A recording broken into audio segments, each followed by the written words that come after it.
미국을 대표하는 컨트리 싱어 가운데 조니 캐시라는 그런 분이 있었습니다. 이분은 항상 검은 옷을 입고 늘 다녔다고 해서 Man in Black, 블랙맨이라는 그런 별명을 가지고 있었습니다. 이 사람은 1500곡 이상의 많은 곡을 남겼고 또 싱글 앨범이 빌보드 차트에 48번이나 올라갔던 정말 최정상급의 가수였습니다. 그 결과 최고의 명예와 부를 걸머쥐면서 화려한 삶을 살았습니다. 그러다가 어느 날 2003년 9월에 갑작스럽게 찾아온 질병으로 인해서 세상을 떠나게 되었습니다. 참 안타까운 일이죠. 근데 그가 마지막으로 남긴 노래가 아이러니하게도 그가 죽은 다음에 올해 노래로 올해의 곡으로 선정이 되었고 또 그것으로 그 아들이 아버지를 대신해서 상을 받게 되었습니다. 그가 남긴 마지막 노래가 헐트라는 아픔이라는 그런 노래였습니다. 물론 그 노래 하나만 가지고 판단할 수는 없지만 그 노래 속에 보면은 이 사람이 아주 마약 중독과 인생 허무에 대한 아픔을 이렇게 이야기한 것을 보면은 그의 삶이 순탄치만은 않았음을 우리는 짐작할 수가 있습니다. 겉모양은 참으로 화려하고 눈에 보이는 것은 모든 것을 다 이룬 것 같이 그렇게 보였지만은 그의 내면 속에는 남들이 알지 못하는 그런 아픔이 있었다는 것을 우리는 짐작할 수가 있습니다. 여러분, 우리에게는 이런 아픔이라는 것이 다 있습니다. 아픔이 없는 사람이 누가 있겠어요? 다 부자라고 아픔이 없는 것도 아니고요, 화려한 명함과 높은 지위를 가졌다고 해서 어려움이 없는 것이 아닌 것입니다. 지위고하를 막론하고 누구에게나 아픔이 있습니다. 왜? 이 아픔이라는 것은 우리가 인생을 살아가는데 피할 수 없는, 피해갈 수 없는 삶의 현실이기 때문입니다.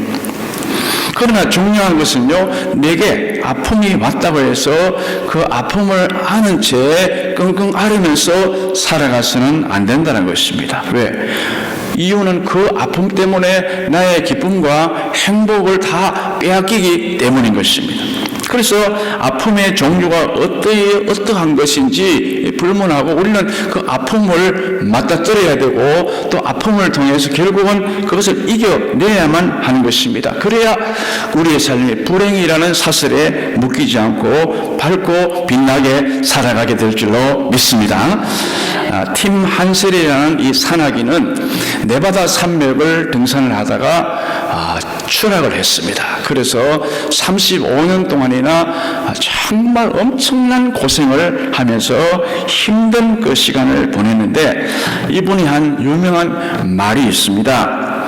Pain is inevitable, but misery is optional. 이렇게 말했습니다. 이 고통은 inevitable. 이거는 피해갈 수 없는 것이다. 누구나 고통이 있을 수 있다. 그러나 misery, 불행은 선택에 달려있다라고 이야기했던 것입니다. 그렇죠. 우리에게 고난이 오고 아픔이 오는 걸 우리가 어떻게 막아낼 수 있겠습니까? 이건 피해갈 수 없지만은 그러나 그 고난이 나를 절망으로 이끌 수도 있고 나를 희망으로 이끌 수 있기 때문에 그 선택은 내가 한다는 것입니다. 그러므로 무엇을 바라보느냐? 내게 주어진 아픔이 얼마든지 이것이 축복으로 행복으로 바뀔 수가 있다는 것입니다. 제가 실제로 한국에 있을 때 소록도에서 목회하시는 그 목사님이 오셔서 하시는 간증 집회를 참석을 해서 그런 이야기를 쭉 들었습니다. 이 소록도 하면은 우리나라의 나병 환자들 가운데 정도가 가장 심한 환자들이 모여 사는 곳이 바로 소록도입니다. 이 전염, 이 나병, 이 문둥병이라고 하는 것은 전염이 되는 병이기 때문에 국가로부터 강제로 격리를 시켜서 제일 심한 환자들이 어떻게 보면 큰 집이라고 말하는 이 소록도로 다 보내져서 거기서 생활을 하게 되는 것입니다. 처음 나병이 발견되었을 때는 온 가족이 깜짝 놀랍니다. 그래서 어떻게 해서든지 살려보려고 병원이고 약이고 다 써보는데 시간이 지나면서 이 병은 현대의학으로 고칠 수 없는 정말 불치병이라는 것을 알고 나서부터는 점점 하나둘씩 포기를 하게 되는 것입니다. 일단 소록도에 들여보내졌다 그러면은 하루하루요 죽지 못해서 살고 마지 못해서 살고 소망 없이 살아가게 됩니다. 날마다 조금씩 흉측하게 바뀌는 자신의 모습을 보면서 세상을 원망하고 부모를 원망하고 자신의 신세를 한탄하게 됩니다. 처음에는 자주 면회 오던 가족들 때문에 조금 마음의 용기가 있다가도 점점 오는 그 횟수가 뜸해지고 나중에는 발길을 툭 끊을 때 얼마나 내가 이 세상에 버려졌다라는 그런 심한 고독감 때문에 견딜 수 없는 아픔으로 살아가게 되는 것입니다. 배신감이 얼마나 큰지 몰라. 그런데 이런 사람에게 예수 그리스도의 복음이 전해지는 거예요. 예수 그리스도가 그들에게 소개되고 그들이 예수님을 영접하게 되면은 그들의 삶이 지금까지 살아왔던 삶과는 완전히 180도 판이하게 달라지는 삶을 살게 된다는 것입니다. 예수님이 나의 소망이요, 주님만 나의 생명이요, 그분이 나의 전부라는 것을 알고 난 다음부터는 그 속에 있는 어두운 그림자가 다 물러가게 되는 것입니다. 왜요?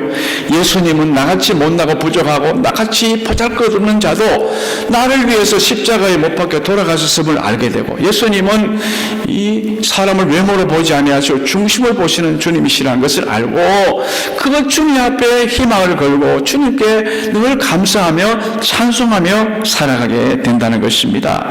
그래서 그들은 예수님 만난 다음부터는 완전히 삶이 달라져서 성경도 열심히 읽게 되고요, 기도도 많이 하게 되고 찬송도 열심히 부른다는 것입니다. 그전에는 찬송이 뭡니까? 원망불평하게 바빴지. 그런데 예수님 만나고 난 다음부터 아픔이 치유가 되기 시작하고 그들의 입술에 찬송이 터져 나오는 거예요. 이들이 찬송을 부를 때에 그 박수 소리를 들어보면요, 군악 때에 타악기 소리와 같고 우레 소리, 천둥 소리와 같다라고 이야기합니다. 왜냐하면 이분들은 다 살점이 떨어져 나가서 손에 뼈밖에 안 남은 거예요. 그러니까 박수를 치면은 뼈끼리 부딪히니까 얼마나 딱딱딱딱 하는데 그것도 마지못해 치는 게 아니고 기쁨으로 나를 살려주신, 나를 구원하신 예수님께 영광 돌리면서 그렇게 박수를 크게 치더라는 것입니다. 그런데 이 목사님이 그분들의 신앙에 대해서 또 이야기를 하는데 저는 그때 또 은혜를 한번 더 받았습니다. 이분들은요, 어떤 신앙을 가지고 있느냐? 지라도의 신앙을 가지고 있다는 것입니다. 지라도가 어디 제주도 옆에 있냐, 전라도 옆에 있냐, 충청도, 어떤 분은 평양 쪽에 있는 것 같다 이러는데 그 지라도가 아니고요, 내가 건강이 없을지라도, 내가 모든 것을 가진 것 없을지라도, 내게 찾아오는 시구가 없을지라도, 내가 비록 건강하지 못할지라도, 내가 비록 병들고 나이가 많을지라도, 그 말이죠. 난 여호와로 인해서 감사하고 기뻐한다라는 신앙이 바로 지라도의 신앙인 줄로 믿습니다. 이분들은 그런 마음을 가지니까요, 우리는 그분들에 비하면 얼마나 모든 면에서 다 낫지 않습니까? 그런데 우리는 이분들처럼 그렇게 생명다에 박수치면서 생명다에 주님을 얼마나 찬양합니까? 그런데 이분들은 아무것도 없는데도 예수님 만나고 나니까 지라도의 신앙으로 열심히 찬양하고 열심히 예배드리고 열심히 기도하고 열심히 말씀 듣는 이분들의 모습을 우리가 보면서 우리 자신을 한번 돌아봐야 할 줄로 믿습니다. 우리도 지라도의 신앙을 회복을 해야 하는 것입니다. 아픔은 누구에게도 피해갈 수 없는 것입니다. 그러나 불행은 우리의 선택에 달려있다고 했습니다. 오늘 주신 본문 말씀에도 하박국 선지자가 그 당시의 상황을 보면서 도저히 이것을 감당해낼 길이 없는 거예요. 육신의 눈으로 볼 때는 절망적인 상황밖에 없습니다. 왜? 이스라엘이 하나님의 범죄에서 우상을 가까이 하고 하나님을 버리고 이방신을 따라가고, 그리고 하나님께서 그 최고 강대국인 갈대아를 이 바벨론을 보내가지고 이스라엘을 침공하게 만들었을 때, 그때 정치적으로도 극심하게 혼란했고 경제적으로도 너무너무 어려운 그런 상황을 보면서 하박국 선지자는 모든 것을 넋을 잃고 할 말을 잃고 앞으로 당할 이 민족의 고통을 생각하면서 마음으로 너무 힘이 들었던 것입니다. 그런데 이 하박국 선지자가 정신을 차리고 찌라도의 신앙을 회복했다는 것입니다. 그래서 마음의 결단함으로 이 어려운 고비를 잘 이겨내야 되겠다라는 그런 마음의 각오를 가지게 되었던 것입니다. 그렇지요. 우리가 세상을 살다 보면은 국가가 어려울 때가 있습니다. 그렇죠? 국가가 IMF를 당하고, 국가가 외부의 세력의 침공을 당하고, 국가가 정치를 잘못해서 참 백성들이 힘들고, 그런 어려움도 있지만은 개인적인 어려움도 얼마나 많습니까? 가족 간에 얼마나 어려움이 많습니까? 건강이 나빠지고 자식이 애를 먹이고 직장에서 실직을 당하고 참 그런 어려움에 많이 해서 고통을 호소하는 경우도 많습니다. 이럴 때 여러분들은 이 문제를 어떻게 해결하시렵니까? 세상 사람들처럼 원망하고 불평하고 스스로 학대하면서 눈물과 한숨으로 지내시렵니까? 아니죠. 우리는 오늘 본문에서 말씀하는 이 하박국 선지자처럼 찌라도의 신앙을 회복하고 정말 주님을 찬양하며 살아가는 우리 모두가 되어야 할 줄로 믿습니다. 그래서 오늘 이 시간에는 이 하박국 선지자가 말한 이 찌라도의 신앙이 어떤 것인지 오늘 이것을 보면서 기쁨을 회복하는 신앙이들이 되시기를 축원합니다. 첫 번째로, 위기에서 우리가 벗어나려면, 아픔에서 벗어나려면 어떻게 되느냐? 고난 속에서도 기뻐해야 하는 것입니다. 이게 말은 쉽지 어렵지요. 그런 내 힘으로는 안 돼요. 성령님 의지하고 성령님이 도와주실 때 가능하지, 고난 속에서 다 사람이 낙심하고 절망하기 쉽지 참 이렇게 하기가 어렵지 않습니까? 오늘 본문 16절을 말씀 보십시오. 이 하박국 선지자가 갈대아 군대가 쳐들어온다는 소식을 들었으므로 내 창자가 흔들렸고 그 목소리로 말미암아 내 입술이 떨렸도다. 무리가 우리를 치러 올라오는 환난 날을 내가 기다림으로 썩이는 것이 내 뼈에 들어왔으면 내 몸은 내 초에 서서해서 떨리는도다. 극심한 이 고통을 이야기하고 있습니다. 이거는 누구나 다 공통적으로 느끼는 감정일 것입니다. 갑작스러운 엄청난 어려움이 내게 닥쳐왔을 때 누구나 다 이런 창자가 떨리고 입술이 떨리는, 뼈가 썩는 같은 그런 어려움이 다 우리가 경험하지 않습니까? 하박국 선지자도 이 고난을 생각하며 몹시 괴로워했습니다. 그런데 중요한 것이 뭐냐? 하박국 선지자가 우리와 똑같이 괴로워했습니다. 그런데 문제는요, 그 괴로움 속에, 아픔 속에 빠지지 않았다는 것입니다. 이게 중요한 것입니다. 이게 신앙입니다. 신앙이 있는 사람은 똑같이 아픔을 느끼고 똑같이 괴로움을 겪는다 할지라도 거기에 빠지질 않아요. 우리가 죄에 빠지지 않게 해달라고 주기도문에 우리가 기도하듯이요, 우리가 죄 가운데 살다 보니까 죄를 짓고 다 우리가 그렇게 살아가지만은 우리는 믿음이 있기 때문에 빠지지 않는 거예요. 이 하박국 선지자가 고통을 겪었지만은 고통 속에 빠지지 않았던 것입니다. 도리어 그는 극도의 아픔에도 불구하고 인내심을 가지고 자기 앞에 닥친 고난을 받을 만반의 준비를 도리어 갖추게 되었습니다. 큰 군대로 인해서 오는 어려움이야 우리가 막을 수 없는 일이지만은 기왕에 받는 벌이라면은 기쁘고 달게 받겠다는 그런 각오를 했던 것입니다. 여러분, 세상의 고난 자체를 기뻐할 사람이 누가 있어요? 어려움 자체를 즐기며 좋아하는 사람이 누가 있겠습니까? 그러나 그 고난을 통해서 하나님의 뜻을 알고 고난을 통해서 나 자신을 바르게 하고 내 신앙이 더욱더 성장하고 성숙하게 된다는 사실을 믿게 되면은 우리가 그 고난도 당당하게 우리가 받을 수 있게 될 줄로 믿습니다. 아무리 창자가 흔들리고 내 살이 떨리고 뼈가 막 썩는 그런 아픔이 있다 할지라도 더 나은 미래를 우리가 바라본다면은 참고 버티고 견뎌낼 수 있어야 하는 것입니다. 믿음으로 극복해내야 고난 속에서도 하나님을 바라보고 기뻐할 수가 있는 것입니다. 하나님은 이 고난을 통해서 우리를 아름답게 다듬어 가십니다. 주님은 우리를 점점 성화시켜가는 거예요. 주님이 원하시는 모습으로 인격으로 만들어 가시고 쓸모있게 변화시켜 가시는 것입니다. 운동선수들이 여러분 연습할 때 얼마나 힘들게 연습합니까? 근데 연습하는 이유가 뭡니까? 더 나은 그 결과를 가져오기 위해서. 군인들이 왜 그렇게 죽으라고 훈련합니까? 더 좋은 결과를 가져오서 영웅으로 만들기 위해서. 마찬가지입니다. 우리 성도들에게 왜 주님이 고난을 주십니까? 주님이 뭐 심심해서, 주님이 할 일 없어서 그렇습니까? 아니죠. 주님은 분명한 목적이 계세요.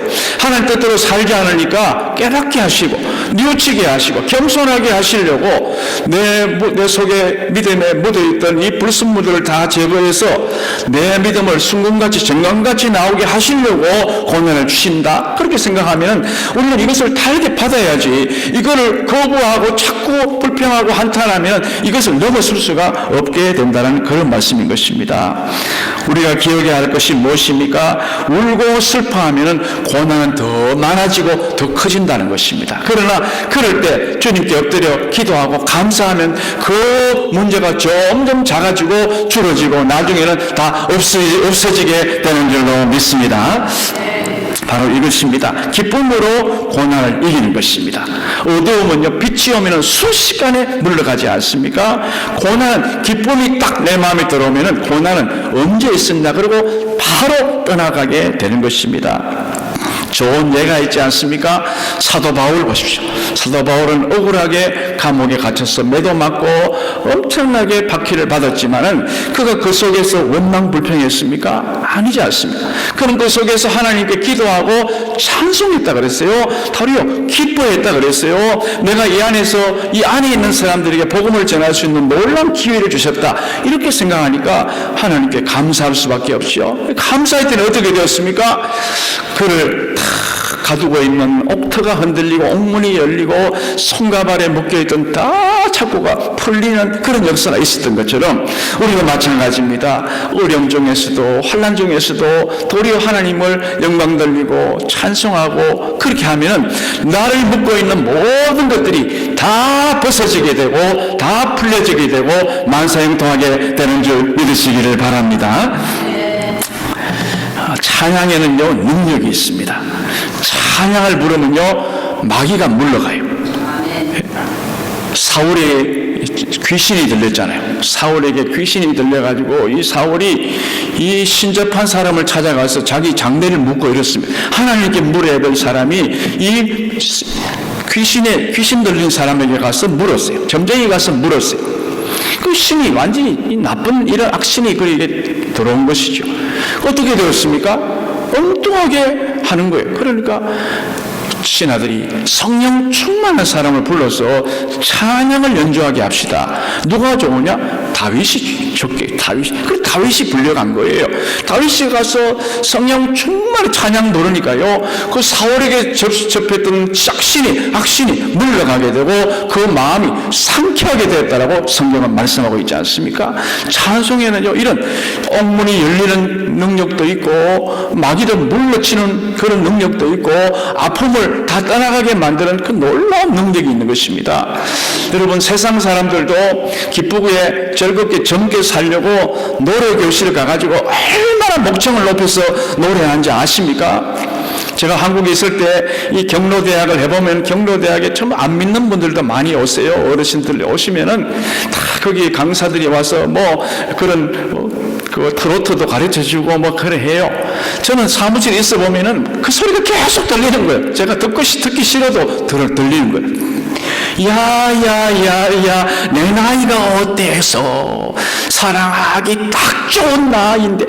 야, 저는 그 노래를 모르는데 그것밖에 몰라요. 하도 그 노래를 많이 불러가지고 그러면서 막 깔깔거리면서 젊게 살아보려고 하는데, 우리는 교회 와서 노래 교실 아니더라도 오래오래 노래 부를 수 있는, 찬양 부를 수 있는, 이것도 성령이 함께 하시는 귀한 찬양을 부르면요 이 모든 것이 물리칠 수 있는데, 우리가 얼마나 그렇게 찬양을 부릅니까? 안 부르면요 자꾸 마귀에게 얽히는 거예요. 내 속에 찬송으로 모든 것들을 물리치시는, 그래서 환난 중에서도 기뻐하시는 여러분 되시기를 축원합니다. 찬송을 부를 때도요 힘있게 불러야 돼요. 찬송을 부르세요. 찬송을 부르세요. 놀라운 일이 생깁니다. 찬송 부르세요. 기도를 드리세요. 놀라운 일이 생깁니다. 주님을 부르세요. 놀라운 일이 생깁니다. 주님 부르세요. 우리는 정말 어려운 중에서도 귀엽고 하박국 선지자처럼, 하박국 선지자가 노래하잖아요. 노래. 다 없는데 없을지라도 노래하고 있지 않습니까? 그러니까 회복이 된 거예요. 여러분들도 정말 고통 가운데서도 찬송을 부르고 기뻐하면서 문제를 벗어나시는 여러분 되시기를 축원합니다. 두 번째 비결이 뭐냐? 없을지라도 기뻐하는 것입니다. 오늘 본문 17절, 비록 무화과 나무가 무성하지 못하며 포도나무에 열매가 없으며 감람나무에 소출이 없으며 또 밭에 먹을 것이 없으며 우리의 양이 없고 외양간에 소가 없을 뭐라고요? 지라도, 없을지라도 난 여호와로 인해서 즐거워한다 라고 말합니다. 여러분, 이 하박국 시대에는요 있는 것이 별로 없어요. 전부 없어요. 없는 것 투성이에요. 그렇지만은 그는 그런 중에서도 지라도의 신앙을 가지고 주님께 감사하고 찬양하고 있지 않습니까? 우리도 마찬가지입니다. 우리가 뭐가 많이 있어서, 여러분 미국 오셨습니까? 다 없는 중에 왔잖아요. 없는 중에 다 부족하고. 그렇지만 하나님 오늘을 지금까지 살아왔지 않습니까? 지난날 한번 다 돌아보십시오. 여러분, 좀 미국에 사는 게 이게 보통 축복입니까? 미국은 아무나 와요. 하나님께서 오게 하셔서 지금까지 사는 거죠. 한국에도 지방에 있어 보면요 서울 사람들이 그리 부럽다는 거예요. 서울 사는 게 그렇게 부러워요. 서울의 물가도 비싸고 서울은 모든 것이 다 발달되어 있는 그런 곳이니까요. 그게 아무나 촌 사람이 와서 살기가 어려운 것이 바로 서울입니다. 조금 살다가 다 내려가요. 그만큼 어려워요. 그런데 하물며 미국의 LA에 산다. 하나님께서 이렇게 은혜 주셨는데 없는 중에서도 하나님 살게 하셨지 않습니까? 얼마나 감사해요. 다 하나님 은혜로 지금은 어려움이 없을 수 있어요. 그러나 과거에 어려움이 다 있었어요. 또 지금 없어요? 앞으로 있을 수 있어요. 그렇지만 걱정하지 않아요. 하나님께서 지금 없는 중에서도 있게 하시고 살게 하신 하나님께서 아무 말도 하나님이 선하게 인도해 주실 줄 믿고 없을지라도 여러분 기도하고 없을지라도 찬송하시는 여러분 모두가 되시기를 축원합니다. 성경에 보면 없는 중에서도 기쁨을 잃지 않은 사람들이 여러 명 있는데 그 가운데 대표가 사르밧 과부입니다. 이 사르밧 과부는 외아들과 함께 살면서 그래도 없는 중에서도 열심히 성실하게 살았습니다. 나뭇가지도 줍고 그래서 양식도 먹고 아들과 함께 행복하게 살아가는데 엎친 데 덮친 격으로요 남편도 죽고 없는데 가뭄이 들었어요. 흉년이 왔어요. 진짜 먹을 것이 없는 거예요. 끼니가 끝났어요. 이제는 한 끼 먹고 이제 끝났다. 이제 우리 식구 죽겠다. 이렇게 생각했는데 그 집에 누가 찾아왔어요? 주의 종 엘리야가 찾아와서 엘리야가 먹을 것을 좀 달라고 하는 것입니다. 지금 없잖아요. 지금 자기 먹을 것도 부족해. 그런데 이 사르밧 과부가 하나님의 뜻이 계시겠지. 이분이 오죽했으면 우리 집에 와서까지 이렇게 달라고 하실까 아마 그렇게 생각했겠죠. 그래서 정성을 다해서 그 엘리야를 공개했더니 하나님께서 그 마음을 보시고 가뭄이 끝날 때까지 그의 그 집에 가루에 이 기름이 떨어지지 않는 그런 은혜를 받았지 않습니까? 없는 중에서도 감사함에 들었더니 하나님께서 채워주시는 거예요. 신약시대도 마찬가지입니다. 오병이의 기적을 일으킬 때 도시락을 바쳤던 그 소년은 그거 하나밖에 없습니다. 요거 하나 자기 먹어도 부족해요. 그런데 없는 중에서 다 아들 안 드리는데 자기 혼자 들었지 않습니까? 그러니까 하나님께서 그 소년의 그 마음을 보시고 또 결국은 그 소년만 먹는 게 아니고 거기 모든 사람들이 다 먹는, 풍족히 먹는 그런 은혜를 경험하지 않았습니까? 여러분, 우리는 없는 중에서도 뭔가를 주님께 드리고자 하는 그런 마음을 가지시기를 축원합니다. 그런데 있어도 못 드리는 사람이 있더라고요. 많이 있는데도 못 드리는 사람이 구약시대에 나오는데요. 그 사람의 이름이 나발이라는 부자입니다. 나발. 이름이 당나발처럼 입이 쭉 나왔다고 나발인지는 모르겠지만은 이 사람은 이스라엘 그 평지에 있는 보이는 전부 다 밭이 전부 다 자기 겁니다. 포도원이 전부 자기 겁니다. 그러면은 사람이 좀 후회해야 되지 않습니까? 어려운 사람이 오면 좀 도와줘야 되지 않습니까? 다윗이 골짜기에 숨어서 사울을 피해서 군사 400명과 함께 거기 있는데 얼마나 배가 고파 먹을 것이 없다 보니까 그 부잣집 그 나발에 가서 뭘 좀 동냥해오라, 좀 먹을 것을 구해오라라고 자기 부하를 보내는데 이런지 아예 딱 잘라버립니다. 다윗이 누구냐는 거예요. 다윗이 저런 비로한 자. 그러면서 다윗의 그 요청을 딱 거절해버렸어요. 그러니까 어떻게 되었어요? 그가요 열흘 만에 죽어버렸어요. 아마 심장마비가 아닌가 생각해요. 왜? 자기 아내가 다윗이 군사를 이끌고 온다 이 말을 들은 거예요. 그러니까 얼마나 떨렸겠어요. 그 성경에 보니까요 열흘 만에 그냥 시들시들 죽어버린 거예요. 그 많은 거 써보지도 못하고 베풀지도 못하고 그런 사람이 있다고 말이죠. 여러분, 있다고 다 드리는 것이 아닙니다. 그렇다고 없다고 못 드리는 것도 아닙니다. 누가 드릴 수 있겠습니까? 부자입니까? 가난한 자입니까? 그것도 아닙니다. 주님을 향한 뜨거운 열정이 있는 사람은 내가 어떤 상황 속에서도 없는 중에서도 주님께 영광 돌리고 주님께 기쁨을 돌려드리고 주님이 기뻐하시는 모습으로 살게 될 줄로 믿습니다. 그러면 여러분은 없다고 낙심하지 말고 모자란다고 불평하지 마십시오. 없을지라도 드릴 줄 알고 부족할지라도 기뻐하는 자를 하나님이 기억하시고 놀라운 은혜를 베풀어 주시는 줄 믿으시기 바랍니다. 리빙스턴은 캠브리지 대학에서 이런 강연을 했습니다. 나는 하나님께서 내게 선교사의 직분을 맡기신 것에 대해 기쁨이 그치질 않습니다. 사람들은 내가 희생했다고 말합니다. 그러나 내가 하나님께 지고 있는 빚을 생각한다면 그것을 어찌 희생이라고 말할 수 있겠습니까? 우리는 결국 그 빚을 갚지 못합니다. 또한 우리가 수고한 것은 장차 나타날 영광과 비교할 때 정말 아무것도 아니고 결코 희생도 아닙니다. 우리 죄 때문에 자신을 바쳐 하늘 보좌버리고 죽으신 주님의 위대한 희생을 생각할 때 우리는 내가 받는 고난을 희생이라고 말해서는 안 됩니다라고 말했습니다. 조금 해놓고 희생했다 그러고 조금 했다 그러고 들으려고 그게 아니라는 거예요. 내가 주님께로부터 받은 놀라운 은혜를 생각하면 희생이라고 말할 수가 부끄러워서 말할 수가 없다. 당연히 할 일을 했다 그 말이죠. 이런 생각으로 꽉 차있는 리빙스턴이니까 그렇게 열악한 아프리카에서 사역하면서도 한 번도 불평하지 않았어요. 한 번도 원망하지 않았어요. 자신의 행한 것을 후회하지도 않았어요. 도리어 날마다 감사했던 것입니다. 여러분, 비록 우리가 가진 것이 없고 부족하고 그래도 날마다 주님께로부터 받은 그 사랑을 생각하고 내게 베풀으신 구원의 은혜를 기억하면서 날마다 감사하며 없는 중에서도 없을지라도 기뻐하시는 여러분 되시기를 축원합니다. 마지막 세 번째로는요, 하박국은 하나님으로 인해서 기뻐하라 그랬어요.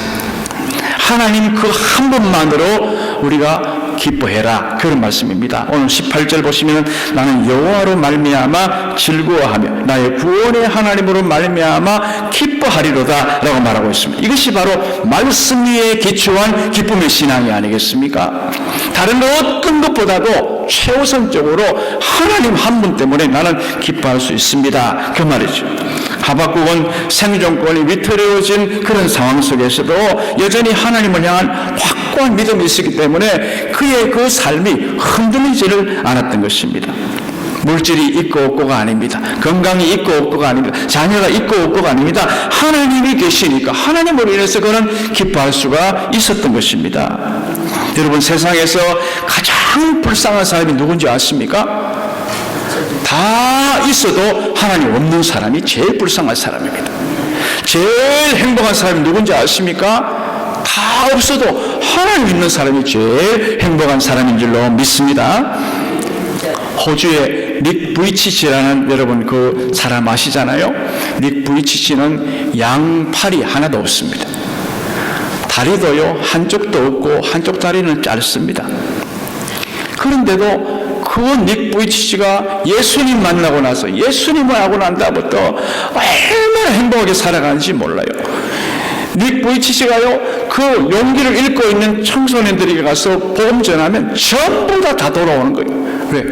저런 사람도 저렇게 기뻐하며 사는데 저분이 믿는 예수님 누군가 다 돌아오는 거예요. 스웨덴의 레나 마리아라는 여자 가수도 있습니다. 똑같습니다. 이 사람도 양팔이 없어요. 그리고 두 다리도 한쪽 다리는 짧아요. 아주 그것도 물개다리와 같이 그런 병이 있는 것 같아요. 릭부이치자 그런 병이 있는 거예요. 이 레나 마리아는 목사님 딸인데 그 집에서 그 아버지가 그 오빠와 함께 얼마나 이 엄마하고 아빠하고 행복하게 사는지 몰라. 수영장에 싹 노는데 그 레나 마리아 그 믿음의 가정에서 예수님 말고 하나님 말고 살아가니까요. 야, 자존감이 보통 강한 게 아닙니다. 그래서 이 팔이 없고 그걸 어떻게 하겠어요? 그러니까 남아있는 요 팔, 짧은 요 팔을 가지고요 또 아가씨니까 화장을 하는 거예요. 화장을. 여러분, 손이 없을 때 발가락으로 화장하는 거 보세요. 발가락으로요. 눈도 다 아이라인 그리고 예, 마스카라 다 하고 예, 립스틱도 다 발가락으로. 이야, 내가 이래가 살면 뭐하나? 그럴만도 한데 아니에요. 이 사람은요, 운동도 발로 합니다. 발로. 그러면서도 얼마나 찬양을 멋지게 부르는지 몰라요. 그 찬양 부르면 전부 다 울음바다가 한국에도 와서 연주를 했어요. 많은 사람, 이 멀쩡한 사람들이요, 부끄러운 거예요. 뭐 하냐 말이죠. 뭐 하느냐. 이렇게 하나님께서 저런 열악하는 상황 속에서도 기뻐하고 감사하며 사는데 우리는 건강하다고 해서 엉뚱하게 말하고 엉뚱하게 행동하고 엉뚱하게 불평하고 그렇게 살 때가 얼마나 많으냐 그 말이죠. 우리는 주님 때문에 기뻐해야 할 줄로 믿습니다. 하루하루 예수님 믿는 것 때문에 지금 내가 죽어도 바로 주님 나라 가지 않습니까? 그럼 뭐가 두려워요? 뭐 손해볼 게 뭐가 있어요? 아버지 앞에 내가 열심히 하다가 주님 부르시면 천국 가는데 그만큼 이 놀라운 은혜가 어디 있습니까? 여러분, 오늘은 내게 주신 프레젠트입니다. 선물입니다. 오늘은 내게 주신 선물이에요. 오늘을 기쁘게 살아야 돼. 내일은 우리 소관이 아닙니다. 내일은 미래는 하나님 소관이에요. 미래는 하나님께 맡기고 지금 주어진 대로 열심으로 어떤 환경 속에서도 낙심하지 마십시오. 자식 바라보면 속상하고 남편 바라보면 정말 아주 속이 막 부글부글 끓어오르고 막 그런다 할지라도 그거 바라보지 마. 하나님 바라보세요. 하나님. 내가 이러려고 내가 지금까지 사냐 그러지 마십시오. 앞으로 더 좋은 일이 있습니다. 하나님이 지금까지 살게 하시는데 하나님이 여러분을 얼마나 끔찍하게 사랑하시는데 눈에 넣어도 아프지 않는 정말 그런 자녀로 주님께서 여러분 지금까지 인도해 주셨는데 나와 똑같은 사람이 이 세상에 한 명도 없습니다. 하나님, 우리는 하나님의 걸작품이에요. 하나님이 나 하나하나를 일일이 다 빚어주신 거예요. 아우, 나는 저 사람보다 못났네. 못난 게 아닙니다. 독특한 거예요. 독특하게. 개성이 있는 거예요. 하나님께서 개성 있게 만들어주신 것이지 똑같이 복제품질 공장에 찍어 나온 게 아니에요. 얼마나 우리는 그 자존감이 이래난 말이야 니 부딪히지 그런 마음을 가지니까 행복하게 살지 않습니까? 여러분 오늘부터 나갔어가지고 정말 어떤 일이 있어도 감사하고 찬송하고 주님께 영광 돌리고 다른 것 보지 말고 하나님 바라보고 날마다 기뻐하며 없을지라도 부족할지라도 찌라도 신앙을 가지고 살아가시는 기쁨의 신앙인들이 다 될 수 있기를 간절히 축원합니다. 하나님 감사드립니다. 우리가 때때로 남들과 비교하고 없다고 불평하고 또 부족하다고 원망하고 정말 내가 저 사람보다 못한 게 뭔데 그리고 비교하며 한숨 쉬며 살 때가 얼마나 많습니까? 아버지 하나님 하박국처럼 없을지라도 부족할지라도 여호와 하나님을 위해서 기뻐하며 살아가는 제들 되게 하여 주시옵소서. 철이 안든 이 자녀들처럼 살지 말고 철든 자녀들처럼 우리 하나님 마음을 흡족하게 해드는 여름날의 얼음 냉수 같은 저희들 되게 하여 주시옵소서. 예수님 이름으로 기도하옵나이다. 아멘.